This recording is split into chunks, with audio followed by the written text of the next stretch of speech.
as the Affordable Health Care Act. And we want to welcome Kirby Anderson. Kirby is the host of the Point of View radio program, heard each evening here on American Family Radio Talk. He's also with Probe Ministries, a Christian think tank there, and they do excellent work writing on all kind of current events and topics. Probe.org. Check it out. I encourage you to check out that website, probe.org. Kirby, good morning to you.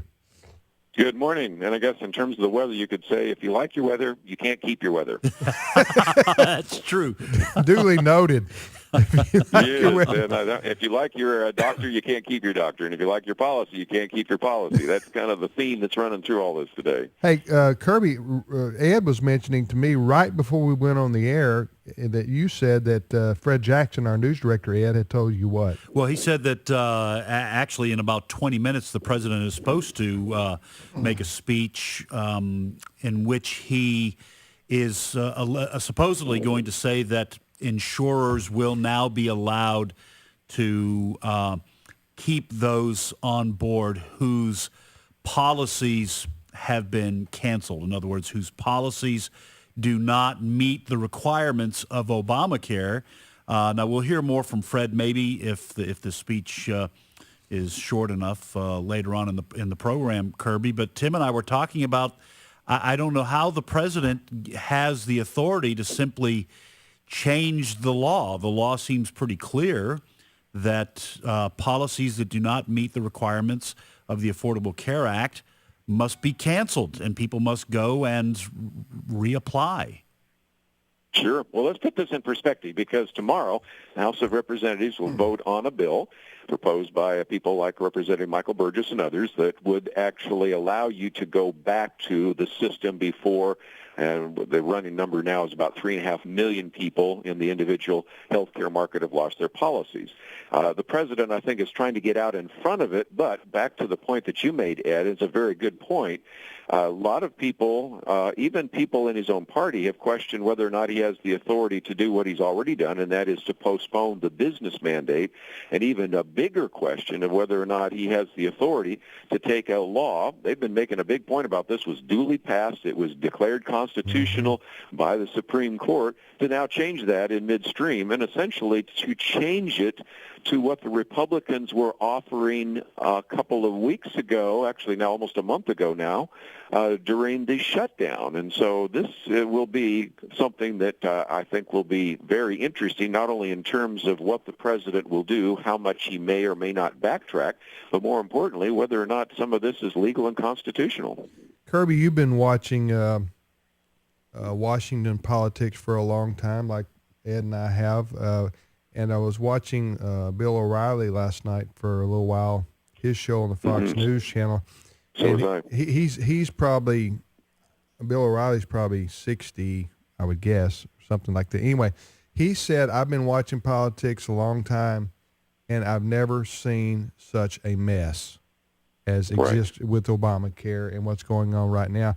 I'm going to ask you that same question. Can you think back when you ever remember as big a mess as exists right now with Obamacare and the number of people it affects? I think I'm the oldest one around the table here, so, I guess I can give that some historical perspective. Even during the height of Watergate and all the problems that unfolded there, I don't think we've ever seen anything that's unfolded like this. I mean, there were people, Tim and Ed, that were referring to the rollout of Obamacare as the Titanic, which I thought was kind of unfair, because after all, the Titanic had 3 good days before it hit the iceberg, And Obamacare hasn't had 3 good days in the last month and a half. No. All right, a little joke, but I think funny. it's just an illustration of how bad this is. I mean, if you try to write a script to just completely destroy the public's confidence in the healthcare system and the public's confidence in the government to manage the healthcare system, I don't think you could write one that was any worse than what has unfolded before our very eyes. This is to the point of what a colossal mess this is. Whether you were in favor of Obamacare or not, you have to. Everyone is saying, everybody's looking at one another, going, "What do we do?" Yeah. In Washington, especially the Democrats, because they're the ones who own this totally and completely. But listen to this. This ought to give you a good feeling. Nancy Pelosi, the House Minority Leader, formerly the Speaker of the House when Obamacare was passed, infamous for her, let's pass it, the law, so we can find out what's in the law. Remember that? Yeah. How prophetic that was. She said this today, talking about the change we just talked about, where Obama can quote fix the law. She says, "I think it can be done administratively." I'm sure you do, Nancy. Really? You wouldn't think that if a Republican were doing it. Anyway, basically, she said, "I'm sure that I think that Obama can change the law on his own." That's what that means. She said, "I think it can be done administratively." And then she said, listen to this. "The president will offer a proposal today, is my understanding." This is the number one Democrat in the House of Representatives, and she's not even clear what the president is going to do or say. She says, quote, "The president will offer a proposal today, is my understanding." So, the Drudge Report uses the word panic and shows a picture of President Obama. This is like nobody knows what's going to happen tomorrow, because this seems like an unsolvable mess to me. So it's going to be interesting to see what happens the next 48 hours, I guess, Kirby. One of the other things we might point out is that there are a lot of people behind the scenes that have been bringing pressure to the president. Now, there's a former president, Bill Clinton, that was saying, the president needs to be honest with the American people. Now, doesn't that one make both of you guys smile a little bit? Right. But nevertheless, and that he needs to hold to his promise that he made, that if you like your policy, you can keep your policy. And, of course, you have about a dozen different senators that are up for re-election in some of the states in which American Family Radio is heard right now. I'm thinking North Carolina, Arkansas, certainly you can go to Alaska, and a number of other places around the country where these are individuals who have to run for re-election next year, and they have voted for the Affordable Care Act, Obamacare, and they find themselves, in a sense, becoming human shields for the president, because they are afraid that they're going to take the bullets because the president won't get out in front of this issue. So that gives you a little bit of an understanding of why this press conference is being held today. That is to maybe preempt some of the things the House of Representatives will do tomorrow. And number two, to try to see if he can provide some cover. I'm not sure it's going to work, but provide some cover for some of these individuals in these senatorial races who are Democrats who voted for Obamacare and now want to get as far away from it as possible, or else they'll be getting a pink slip. How on earth, Kirby, can a president make a statement as President Obama did over and over and over again, that if you like the current health care insurance you have, you can keep it. If you like your doctor, you can keep it, period. 30 plus times. He was really banging that point home prior to the passage of Obamacare. And then that is not true. That's either a lie, or it's a mistake a misspeak on a level that's well, you don't misspeak 30 times. You duly misspeak noted, Ed. once. That is a lie on the level of it's got to be in the top 10 in Washington political history. I mean, how does that happen? Well, and again, let's just be real honest. Every evening comedian and every late-night talk show is using that line in one way or the other. They were talking about the other day, the president met with the Indians and said, well, he told them that if you like your medicine man, you can keep your medicine man. Well, this thing has been around now long enough that it's going to go down to, the Richard Nixon, I'm not a crook, and Bill Clinton, I did not have sex with that woman. And I mean, he will be known for that phrase because it was used so many times, and it was said with such such dogmatism, with such firmness, with such confidence. And I think this is why you're starting to see so many people who up until now wanted to give the president the benefit of the doubt, who actually might have thought that Obamacare was going to work. And just the latest Rasmussen poll now shows that 55% of voters say that they favor the repeal of Obamacare. Well, those numbers bounced because of what has unfolded over the last couple of weeks, and I don't think they're going to go down just a whole lot. They may drop eventually if they get to figure out a few ways to solve this problem, but they're sort of in panic mode, Tim, as you mentioned, because now you are in the election season.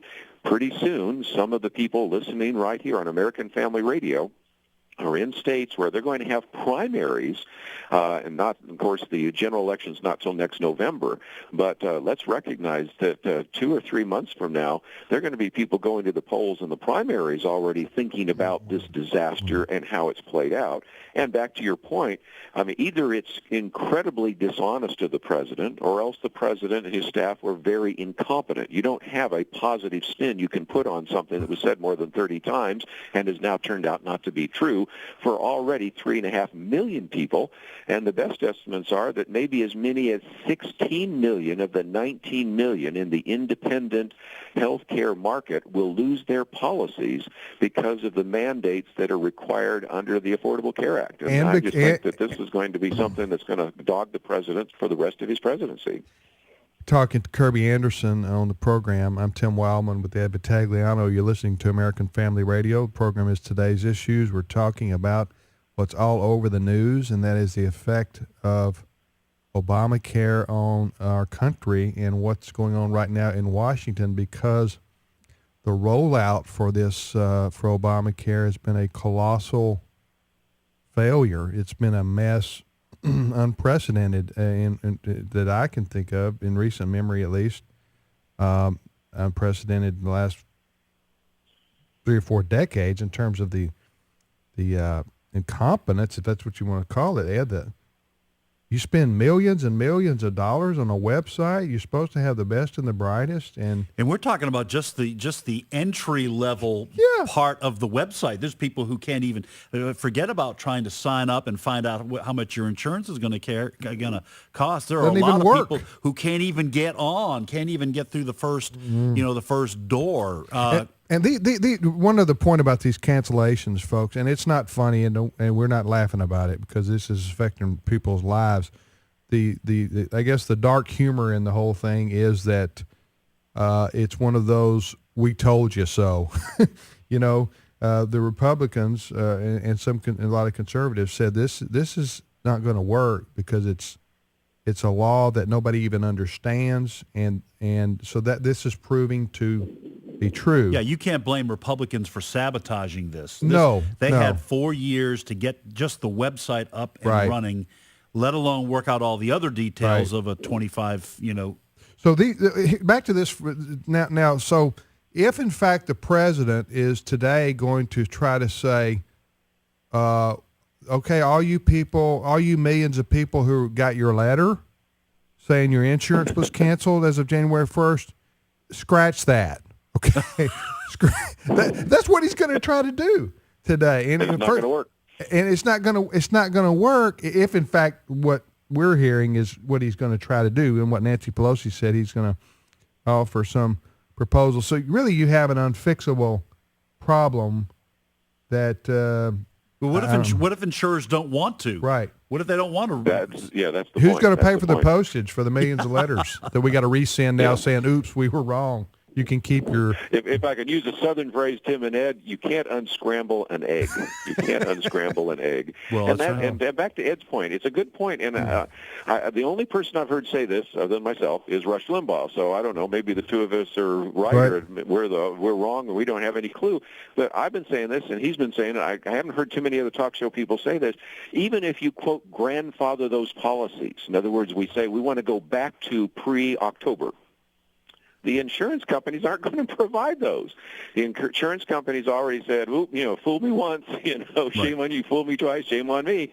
I mean, you're let me keep the policy for a few more months. There's no money in this when I know it's going to hit the wall anyway. So the idea that these insurance companies are all of a sudden going to go, "Oh, whoa, wait a minute. Okay, well, we'll then reissue these," and the Blue Cross Blue Shield and various ones, California coverage and Florida cover and all that are going to go, "Oh, okay, we'll go back and do this." They're not. I mean, they've already moved on and recognized that these policies weren't going to work in the new system, and they're not going to work even if the president postpones it 6 months or a year from now. So these policies are gone, and that, I think, is just going to be the attempt of the president to sound like he's really trying to reach out and help the people. But then when obviously the insurance companies go, "Wait a minute, we're not going to issue those policies that we just canceled," then he's going to say, "See, the insurance companies, they really don't care about you, so now everybody has to go into the system, and we need a single-payer system where the government controls all of health care." I suspect that's maybe the plan that he has in the back of his mind. Kirby, let me ask